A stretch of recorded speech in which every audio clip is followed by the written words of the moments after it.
Hello friends, welcome to my YouTube channel bold Neelu. Patience, yes. मुझे तो बहुत गुस्सा आ रहा आज मैं जब निकली घर से, और पता है आपको, मुझे लेट हो गया पहुंचने में। पूरा दिन मैं इरिटेटेड रही इस बात से। फिर कॉल पे कॉल्स आ रहे थे and I was really irritated कि लोग क्यों इतना मुझे डिस्टर्ब करते हैं। रियली आप अगर ये एटीट्यूड लेके चलते हो, इट्स अ साइकिल। आप एंग्री रहते हो, पूरा दिन एंग्री रहते हो, और फिर उसके बाद एंग्री रहने से इंडाइजेशन होता है, स्टमक इश्यूज होते हैं, और आपकी बॉडी में कॉर्टिसोल के लेवल्स बढ़ जाते हैं। एक ही साइड इफेक्ट नहीं है एंग्री रहने का, बहुत सारे साइड इफेक्ट्स हैं। तो प्रॉब्लम क्या है? प्रॉब्लम है कि हम लोग पेशेंस नहीं है toward others, toward the situation, towards everything in our life. We should be patientful. Okay, so I'm talking about the chapter number 12, Become More Patient, of the book Don't Sweat the Small Stuff. Writer इसमें कहते हैं Richard Carlsen कि जब वो writing कर रहे होते हैं तो उनकी 4 साल की बेटी उनके पास कई बार आती है। तो उसमें वो ये सोच सकते हैं कि अरे यार, राइटिंग का वर्क है और इतना डीप वर्क होता है लिखने का, उसमें मेरी बेटी आके मुझे बार बार डिस्टर्ब करती है और मैं इरिटेट हो रहा हूँ। बट नो, उन्होंने उसकी अदर साइड देखी कि उनकी 4 साल की बेटी इतनी क्यूट, इतनी प्यारी, वो उनसे बहुत प्यार करती है, इसलिए बार बार उनसे मिलने आ जाती है।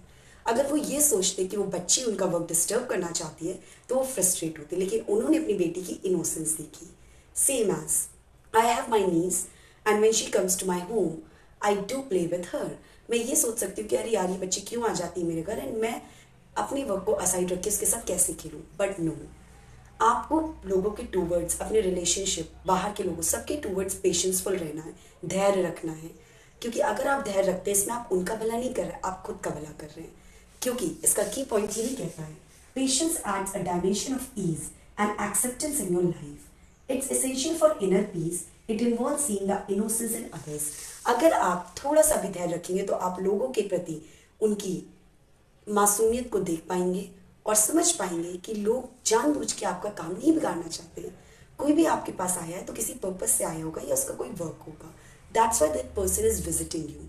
किसी को शौक नहीं लगा आपका काम बिगाड़ने का, खास तौर पे जो आपके अपने हैं। तो नेक्स्ट टाइम से जब आप ऐसे किसी भी सिचुएशन में फंसे, फ्रस्ट्रेटेड रहे, तो सोचिए कि अगर ये हो रहा है तो क्यों हो रहा है। इस वजह से आप अपने गोल के टूवर्ड्स ज़्यादा अच्छे से वर्क कर पाएंगे, लाइफ में सुकून से रह पाएंगे, क्योंकि मन की शांति बहुत ज़रूरी है। और हम अपने गुस्से से धैर्य ना रखें सिचुएशन में, इस वजह से हम कई बार अपने एटीट्यूड की वजह से खुद को ही नुकसान पहुंचाते हैं। तो इट्स रियली इंपॉर्टेंट, अगर आपको कुछ भी हेल्प मिली हो इस वीडियो से, और अगर आपको लगा हो कि मेरी बात सही है, एक्चुअली रिचर्ड कार्लसन की बात सही है, तो ज़रूर इसको अपनाइए अपने जीवन में।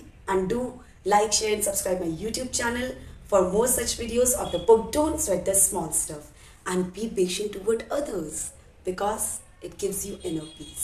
Thank you, friends.